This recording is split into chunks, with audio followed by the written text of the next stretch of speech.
ada SK Manajemennya. Kantor kami ada di pusat itu ada di Jogja, cabangnya ada di Purbalingga sama di Purwokerto.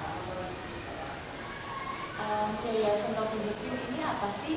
Jadi Yayasan Tabung Jatim ini adalah lembaga yang membantu ibu-ibu sekalian untuk mengetahui minat, bakat, dan kecerdasan anak dengan melalui tes scan sidik jari.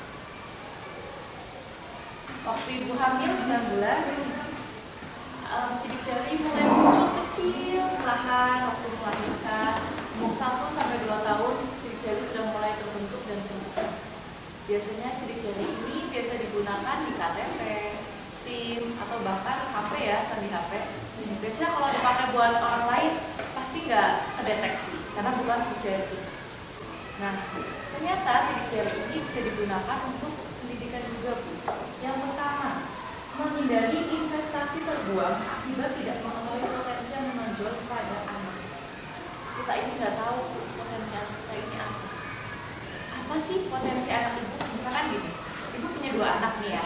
Anak yang pertama ini belajar bagus nih, saya suka sama anak yang pertama.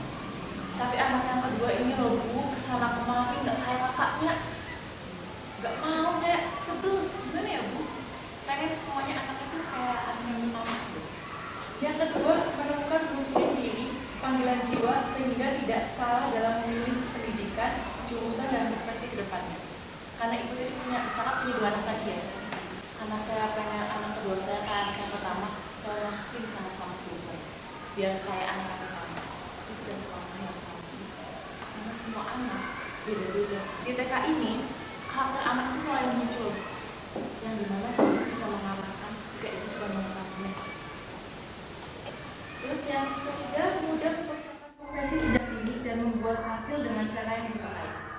Dengan mengetahui minat, bakat, dan anak ibu jadi bisa mengarahkan anak ibu dari SD, SMP, SMA, kuliah, bahkan kerja. Karena kami sudah memetakan bahwa anak ibu nanti kesini sampai pekerjaan. Itu ibu bisa milih sendiri dan sesuai dengan bakat anak ibu. Keempat, mengenali cara belajar, bergaul, tertarik, dan mengembangkan diri secara efektif. Cara belajar ada 5. Dan anak-anak ibu tidak mungkin sama. Jadi tidak bisa kita menyamakan bahwa ini anak saya harus belajar ini harus enggak. 1, menalar, menghafal, mendengarkan, merangkum, dan mengolahkan.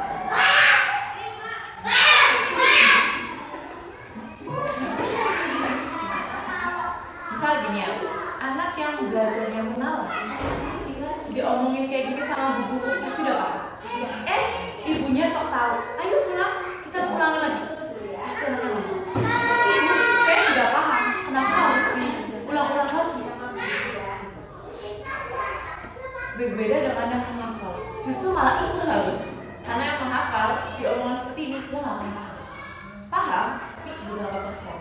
Caranya gimana Bu? Ya itu, nah kita ulang-ulang lagi ya. Karena dia itu mengulang sampai dia. Terus bagaimana yang mendengarkan? Ibu-ibu kalau punya anak kesana kemari di depan, aku tuh ngomong tuh gak didengerin ya sama anak ini. Aku bingung loh, dia dengerin gak sih? Itu adalah anak yang pendengarannya kuat. Biasanya cara belajarnya tuh mendengarkan dari video, podcast. Karena dia tuh udah paham dengan pendengaran, dia akhirnya nyambi dengan yang lain. Terus merangkum. Biasanya anak yang merangkum ini notulennya bagus, tulisannya bagus. Ini calon jurnalistik pasti kayak gitu. Nah, bagaimana dengan anak yang merangkum tersebut? Kita kasih buku, karena dia akan nanti menulis sebuah buku. Terus yang terakhir ada pemolakan. Pemolakan ini Bu, ibu beliin anak mainannya. Ternyata mainannya dibongkar dirusakin terus sama anak. Kok nggak awet ya ini anak saya, kok langsung merusakin langsung akan. Ini biasanya cara belajar dia memolakan. Dia penasaran bagaimana mainan ini terbentuk, akhirnya dia bongkar, dia mau nyusun lagi. Nah biasanya ini pakai Lego, pakai apa Bu? Karena itu adalah cara belajar yang memolakan. Dia harus praktek, harus mengetahui. Terus Nah, apakah ibu sudah tahu apa sih bakat anak saya, pola belajar anak saya, kecerdasan anak saya? Pasti belum tahu ya Bu. Karena kalau sudah tahu, kita bisa kita bisa mengikuti dan mengembangkan. Karena mengikuti dan mengembangkan sudah menemukan kunci kesuksesan anak-anak ibu. Ibu-ibu, kami punya 5 hasil dari tes ini. Hasilnya ini, anak ibu salah satunya dominan, tidak 5-5. Yang pertama, ini ada jari Walsh. Jadi 5 hasil ini yang pertama adalah jari Walsh. Biasanya anak yang jarinya seperti ini, anaknya tuh cuek, tidak peduli sekitar, tegas, keras, suka nyuruh-nyuruh, pintar, logikanya bermain, tapi fisiknya lemah.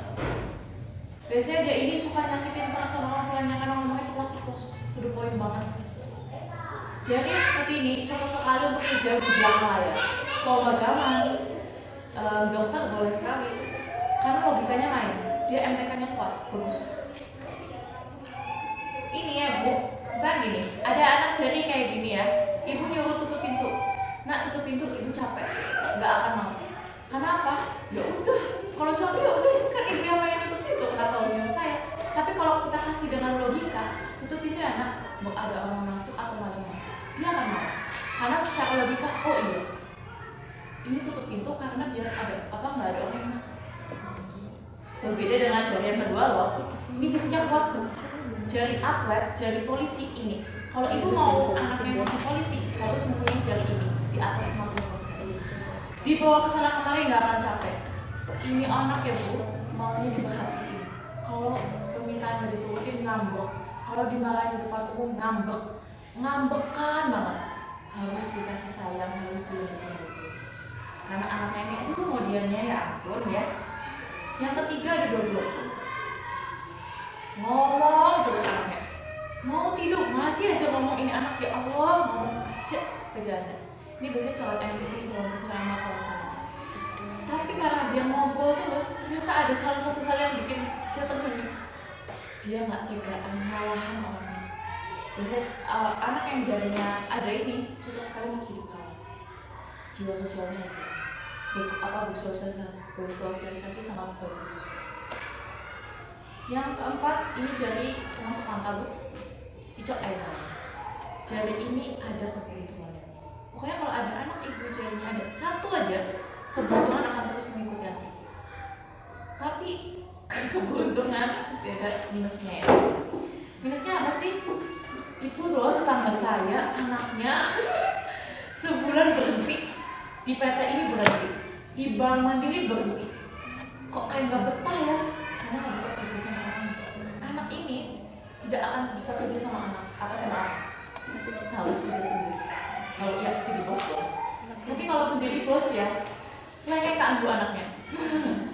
Anaknya tuh nggak bisa diem ini kalau dari masa kecil. Aktif lukisnya seninya ada. Biasanya musisi, pelukis. Kalau bisa punya bengkel sendiri, karena emang ini harus kerja sendiri. Yang terakhir ada artis Bu, jaringan. Biasanya kita merasa anak ini kok pintar apa enggak ya? Ini jarinya ini perlahan pintar Bu. Jadi gimana caranya? Belajar terus, nanti SMA baru kelihatan meledak. Wah, ini anak pintarnya. Jadi kalau anaknya seperti itu. Introvert Bu. Kalau misalnya kita ngeliat di perkumpulan anak-anak ya, semuanya pada bermain bergombol. Ada satu anak di pojokan masih ngeliatin, ini anaknya Bu. Masih bingung untuk menjoinkan ke circle-nya. Nah, dari jari 5 tadi, itu adalah jenis kecerdasan potensi yang menonjol pada anak dengan dikenali dengan tes sidik jari. Oh, boleh gak ini?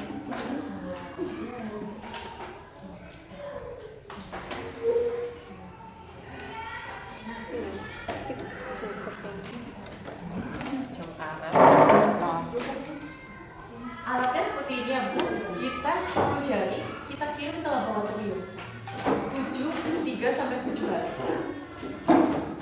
Satu kali seumur hidup ya Bu, karena kenapa? Sidik jari itu punya Allah Ta'ala. Misalnya gini, saya mau nyidik lagi lah mbak, karena hasilnya nggak puas. Saya pengen anak saya jadi dokter kok, ini kok nggak jadi dokter lagi lah. Sama bu, hasilnya nggak akan bisa. Kemarin saya pernah nyamper anak polisi bu, marah polisinya, anak saya harus jadi polisi, kok jarinya nggak polisi? Pak nggak bisa pak, ini kewenangan dari ibu, fisiknya lemah. Atau saya kasih saran, oh oke, saya terima saran. Karena apa? Karena kita kan memetakan anak sesuai bakat anak. Nah, kenapa sih harus tes sidik jari?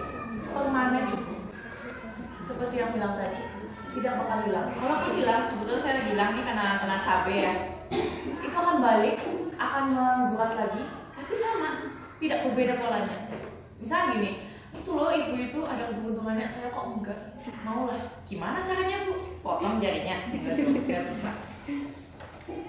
Perbedaan, belum nih. Ini tidak ada yang sama bu, jarinya nggak ada yang sama. Kemarin saya di Masito Sukaraja, saya nyidik anak kembar, benar-benar kembar, identik, jarinya juga oma, 10 jarinya itu hampir sama, tapi ada satu jari yang berbeda. Satu ini yang bikin polanya berubah, sifatnya juga berubah, karakternya berubah. Anak yang pertama cengengesan, ceria, kata saya, anak yang kedua diem, itu kan sudah berbeda sekali ya, karena satu jari aja yang berbeda. Itu anak kembar ibu, belum anak-anak kakak. Kalau ibu-ibu ini kan beda sekali. Hasilnya saya jamin di atas 80%. Kalau ibu belum percaya, monggo salah satu ibu nanti saya cek, saya bisik-bisik karakternya seperti apa. Kalau misalnya benar, berarti udah. Perbedaan tes fingerprint dengan tes IQ bu. Tes IQ sebelum masuk SD, SMP, SMA ada aja terus ya tes IQ. Beda-beda hasilnya pasti. Kemarin IQ anakku rendah, aku malu menuju ini. Tapi sekarang, wah tinggi nih, tinggi. Anaknya belajar. Kalau tes fingerprint, mau anaknya tidur, mau anaknya sambil makan apa, sama bu, sama hasilnya. Terus, nah, hasilnya seperti ini bu. Ini jari anak ibu, sebentar ya, saya ngambil yang ini jari anak ibu. Ini keterangannya. Ini jarinya tidak akan langsung harus kalau udah di ujung ini ya penjelasan. Ini jari anak ibu. Ini kartu dasar. Saya berani jamin ini pasti sesuai. Kalaupun belum sesuai berarti belum keluar kartunya. Karena sejauh ini belum ada orang tua wali murid yang protes nggak sesuai bu. Pernah ada yang protes, tapi anaknya bukan ibunya ya. Saya nggak sesuai waktu itu SMA dia tesnya nggak sesuai, saya nggak pendiam, saya punya organ, saya punya apa gitu. Ini aja mbak, tanya ke orang tuanya dulu. Kalau misalkan ternyata orang tuanya menyanggah juga nggak sesuai, kembalikan ini. Bener mbak, ibu saya bilang ini bener-bener saya waktu kecil kayak gini gitu. Cuman karena lingkungan sudah terpengaruh. Makanya kenapa saya bilang ke TK, karena ibu bisa membelokkan anak ibu untuk tidak tercampur yang negatif. Karena semua jari ini belum tentu semuanya positif dan belum tentu semuanya negatif. Takutnya yang negatif menjadi negatif pula dan yang positif menjadi negatif. Banyak peluang bisnis, prestasi, smart dalam berkomunikasi, menjalin hubungan sosial dengan baik, mampu meniru idolanya, pencerita yang baik. Masa kecil dilalui dengan aktivitas fisik yang sangat kuat, meloncat jendela, ini. Ini cara belajarnya tuh menghafal, menalar atau apapun itu. Cara kerja, cara berkomunikasi, bakat potensial alaminya, jurusannya bu, kita jelaskan juga. Jurusan kuliahnya juga iya, dan pekerjaan juga iya. Ibaratnya ibu membeli ini, ibu sudah membeli masa depan anak ibu. Sampai pekerjaan. Pilihannya banyak bu, nggak satu jurusan. Karena biasanya saya pernah ngajuin anak ibu jadi dokter nih, nggak punya, saya nggak punya uang, saya mau gitu. Kebetulan ada waktu itu, ini anak ibu harus dokter nih, gitu saya bilang. Nggak bisa bu, saya nggak ada biayanya. Yaudah, jadi jurusan biologi, Sekarang jadi guru biologi. Ini untuk contoh sertifikatnya, Bu. Sebentar ya. Saya coba mana ya, Bu? Nanti oper-oper aja, Bu. Ini jarinya berbeda-beda ya, Bu, nggak ada yang sama. Kalau nanti mau Ibu mau ngeliat jari yang lain, minjem nih. Nanti oper-oper lagi ya, Bu, yang mana? Buat Ibu yang baru datang ada segini penjelasannya.